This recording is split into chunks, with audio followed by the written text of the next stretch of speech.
DeepSeek just obliterated Gemini 3 Pro, GPT-5 High and Sonnet 4.5 on these three benchmarks, and it's getting pretty close or surpassing on other benchmarks as well.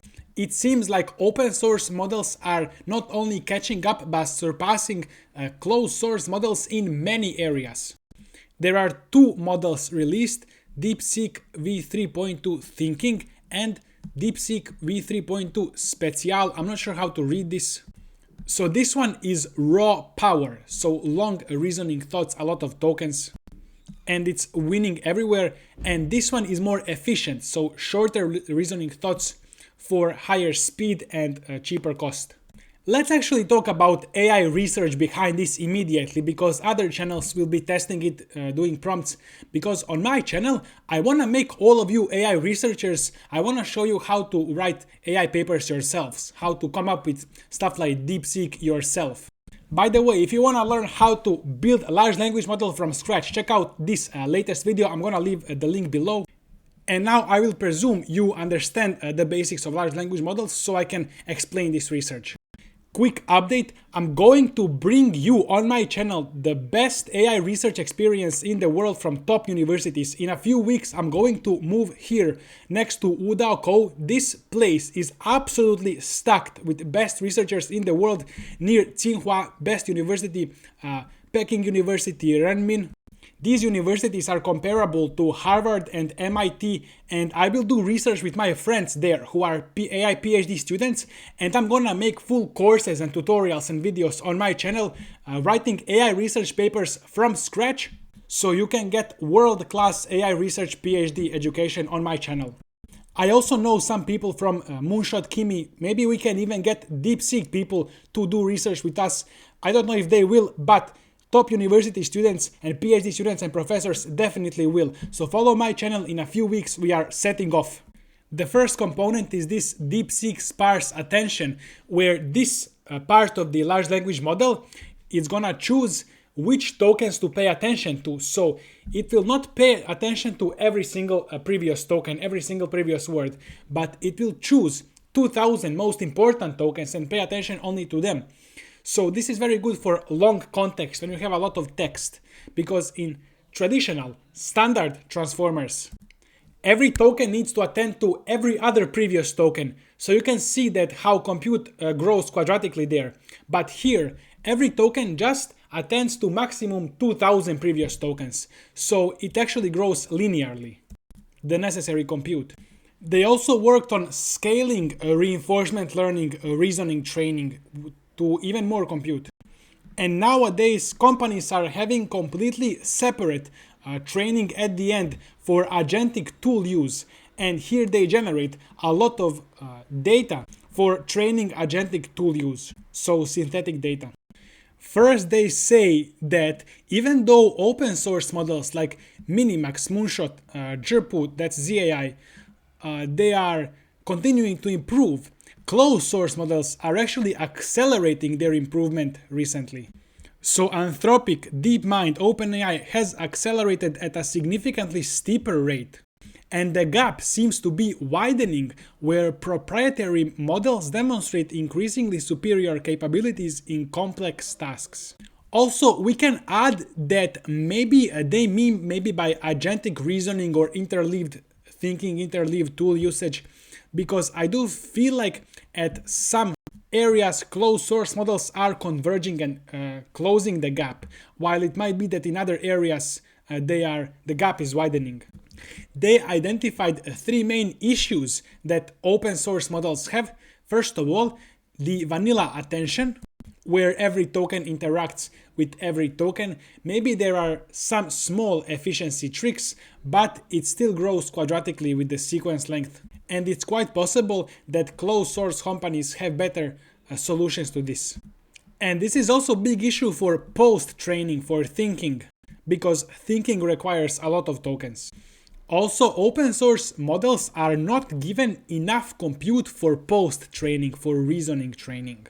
And open source models are lagging behind in agentic use cases where generalization and instruction following are necessary, although Kimi K2 thinking might be very good at this, as I understand.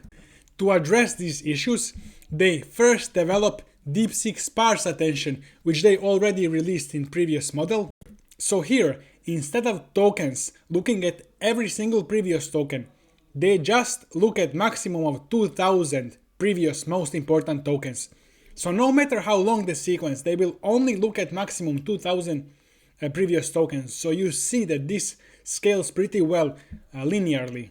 They also scale compute for the reinforcement learning, reasoning training to up to 10% or more of the pre-training compute, which is a big increase in compute for the reasoning, for thinking, training. And thirdly, it's agentic tool use training, where they generate massive amount of synthetic data in 1,800 distinct environments and 85,000 complex prompts.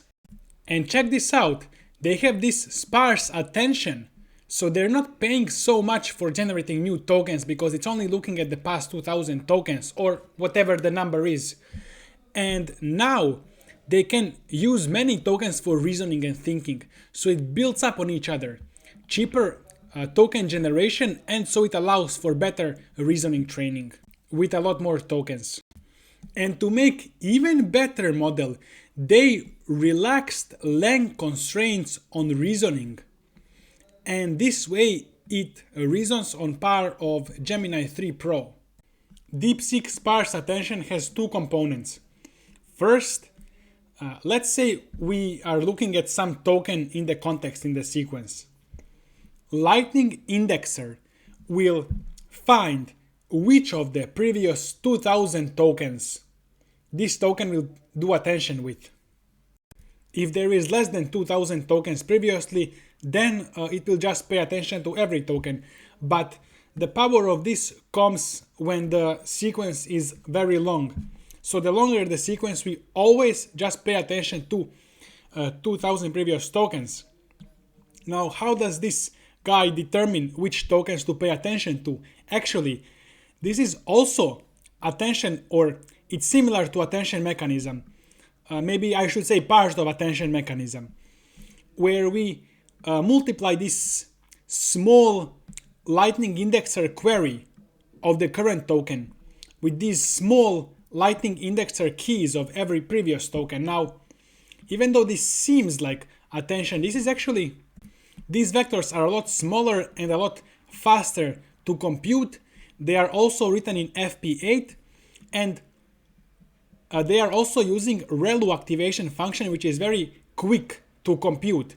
Maybe it's a bit worse, not so powerful, but for this very simple task, we don't need anything else. So this is extremely fast attention mechanism that's still done with every single previous token, but it's way faster than standard full attention.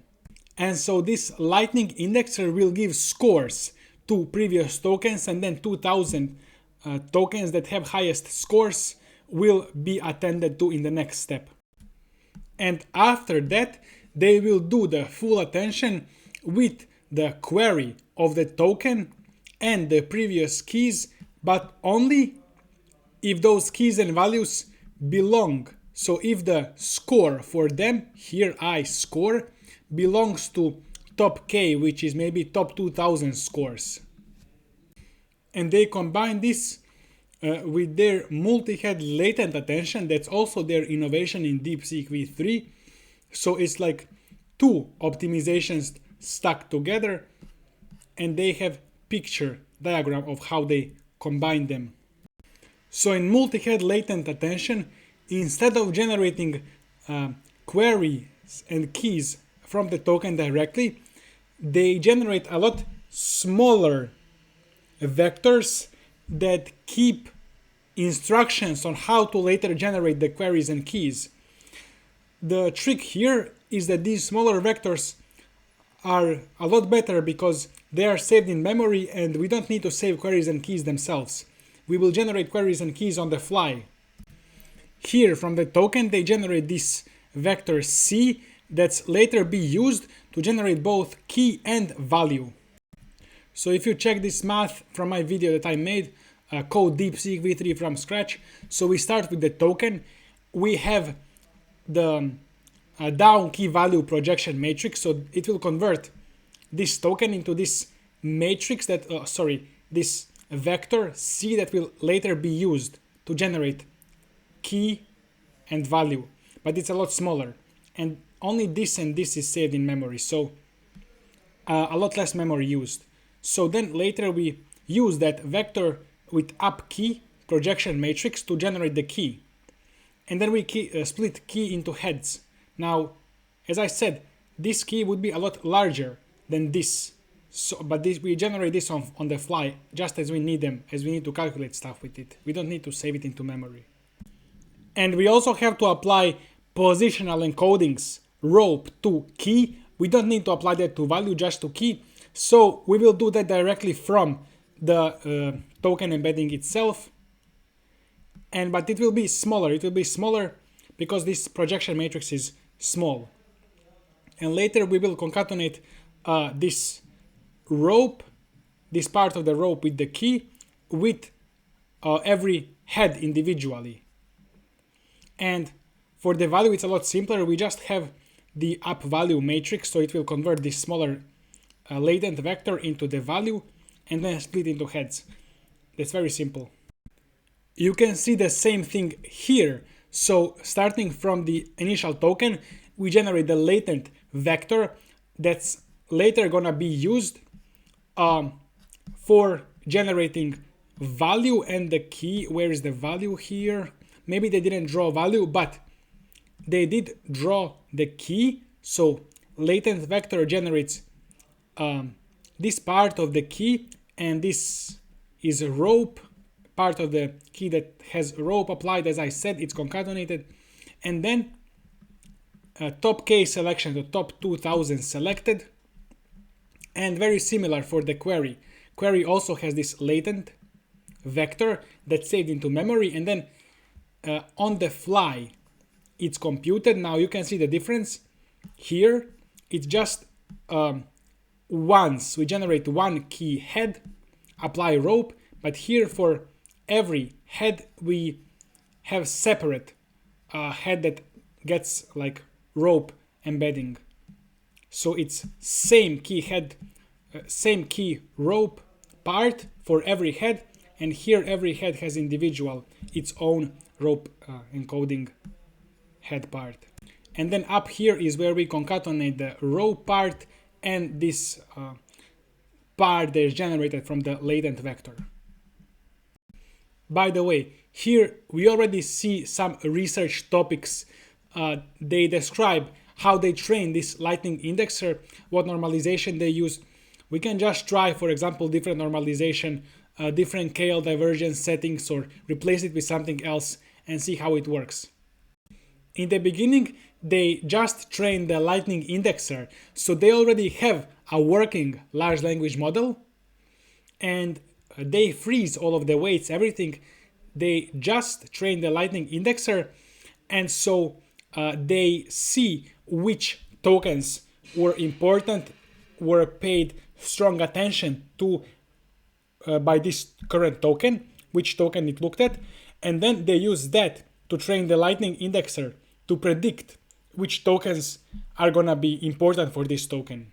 After the warm-up stage where they train the indexer, they then unfreeze all of the model weights, because now model needs to learn to use that indexer. So they continue pre-training with of the model. As I said, they look at 2048 most important previous tokens.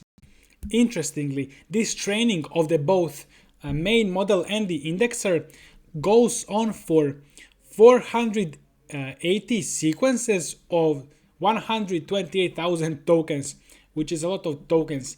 It doesn't seem like a lot of sequences, but it does seem like a lot of tokens, which results in almost 1 trillion tokens. That's more than I expected.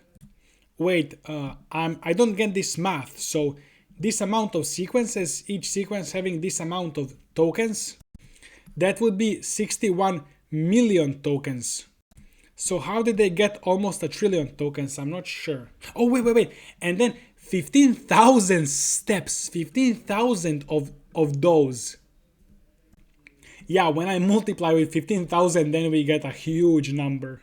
So this is one batch, 480 sequences of 128k tokens. This is such a huge batch.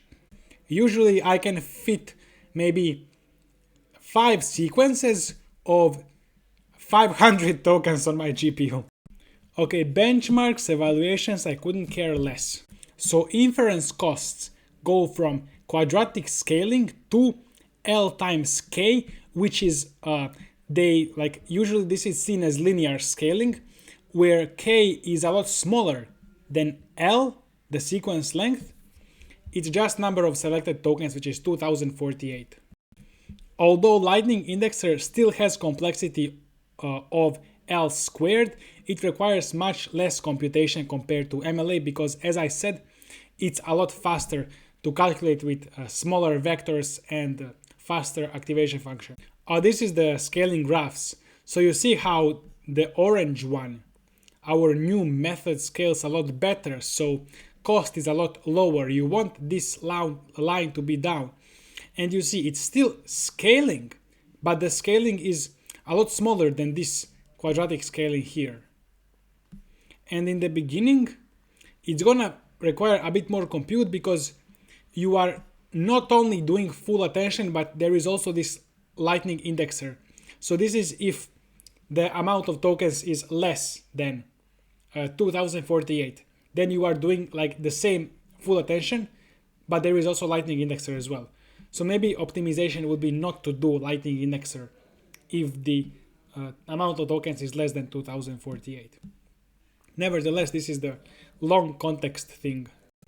In addition to writing tasks and general question answering, their framework encompasses 6 specialized domains: mathematics programming, general logic reasoning, general agentic tasks, agentic coding, and agentic search. Okay guys, this was interesting, but I want to do our own research, teach you how to do our own research, and so I'm gonna be making those videos right now. I don't want to spend too much time here. So subscribe, follow me, and see you in the next video. We'll be doing research on linear attention, images, maybe JEPA, and a bunch of other advanced frontier stuff.